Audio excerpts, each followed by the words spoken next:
بسم اللہ الرحمن الرحیم۔ السلام علیکم ورحمۃ اللہ وبرکاتہ۔ مکانوں کے بنانے میں عمر ختم کر رہا ہے، بسیں گے دوسرے اور حساب دے گا تو۔ برائی برے لوگوں سے نہیں، اچھے لوگوں کے چپ رہنے سے پھیلتی ہے۔ سب کچھ حاصل نہیں ہوتا زندگی میں، کسی کی کاش اور کسی کا اگر رہ ہی جاتا ہے۔ حضرت ابوبکر صدیق رضی اللہ تعالیٰ عنہ نے فرمایا، مصیبت کی جڑ اور بنیاد انسان کی گفتگو ہے۔ دنیا کی تمام کامیابیوں کو موت سے ضرب دے دیں تو نتیجہ صفر نکلتا ہے۔ اللہ تعالیٰ سے کبھی انصاف نہ مانگنا، ہمیشہ رحم مانگنا، کیونکہ اگر اللہ تعالیٰ انصاف کرے گا تو پاؤں کے نیچے اگر مرنے والی چونٹی کا بھی حساب دینا پڑے گا۔ اللہ ہم سب پر رحم فرمائے۔ حضور اقدس صلی اللہ علیہ وسلم نے فرمایا، جب تمہارے بچے 7 برس کے ہوں تو انہیں نماز کا حکم دو، اور جب 10 برس کے ہو جائیں تو مار کر پڑھاؤ۔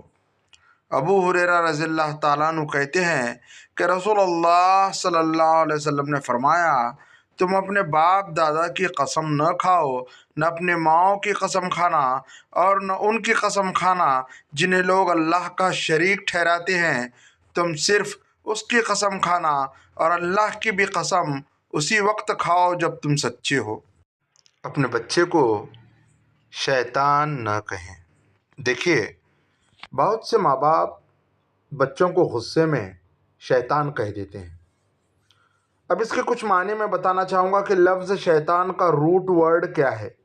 شین توئین نون شطن، یعنی اللہ کی رحمت سے دور، دھتکارا ہوا۔ اس لیے بچے کو کبھی شیطان نہ کہیں، اللہ نہ کرے شیطان ہو۔ شیطان تو اللہ کی رحمت سے دور ہونے کو کہتے ہیں۔ کیا آپ چاہتے ہیں کہ آپ کا بچہ اللہ کی رحمت سے دور ہو؟ ہاں، اگر آپ کا بچہ بہت شرارتی ہے تو آپ اسے شریر کہہ لیں، اللہ سمجھ عطا فرمائے، آمین۔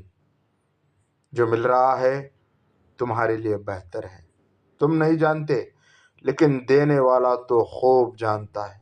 بانو قدسیہ۔ جھوٹ کبھی عزت نہیں پاتا، چاہے اس کی پیشانی پر چاند نمودار ہو جائے۔ سچ کبھی ذلیل نہیں ہوتا، چاہے سارا زمانہ اس پر قہقہے لگائے۔ توبہ کے لیے گناہ گار ہونا ضروری نہیں، یہ ایک مستقل عبادت ہے۔ توبہ غسل کی طرح ہے، جتنی بار کی جائے روح میں پاکیزگی اور نکھار آتا ہے۔ اے اللہ، ہم سب کی توبہ قبول فرما، ہمیں نیک اعمال کرنے کی توفیق عطا فرما۔ مشکلیں اپنا حل ساتھ لے کر آتی ہیں، بندے کو اللہ عز و جل پر بھروسہ ہونا چاہیے۔ پریشان ہونے والوں کو کبھی نہ کبھی سکون مل ہی جاتا ہے، لیکن پریشان کرنے والے ہمیشہ سکون کی تلاش میں رہتے ہیں، سکون کو ترستے ہیں۔ لنگر لگا ہوا تھا اور لاتعداد لوگ اس کے اچھے کھانے سے مستفید ہو رہے تھے۔ ہر شخص اپنا حصہ لے کر آگے بڑھ جاتا۔ ایک شخص نے 2 انسانوں کا لنگر مانگا تو تقسیم کرنے والے نے پوچھا کہ 2 انسانوں کے لیے کیوں مانگ رہے ہو؟ اس نے کہا، ایک اپنے لیے اور ایک اس غریب مسکین کے لیے جو دور کونے میں بیٹھ کر روٹی پانی سے کھا رہا ہے۔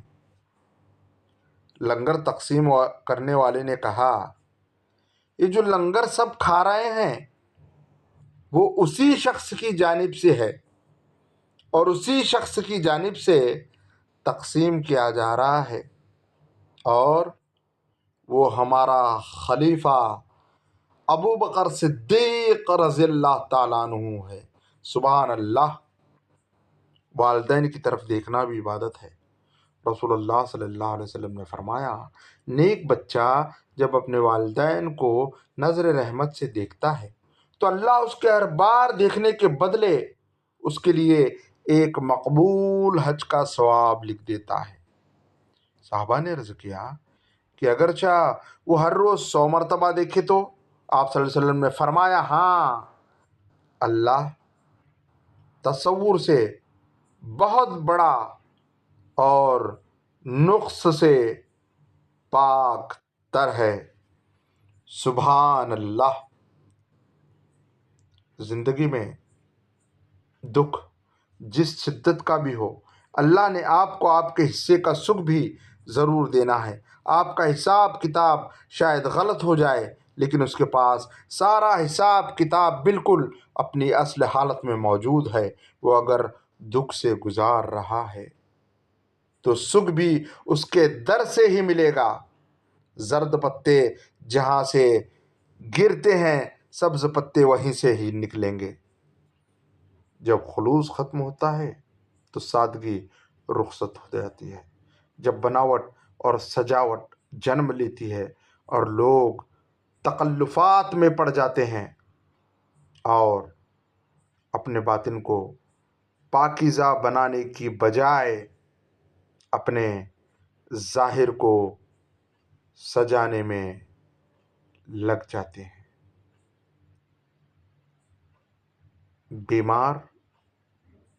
بیمار وہ نہیں جو بستر پر پڑا ہے، اصل بیمار تو وہ ہے جو اپنی آخرت سے بے خبر ہے۔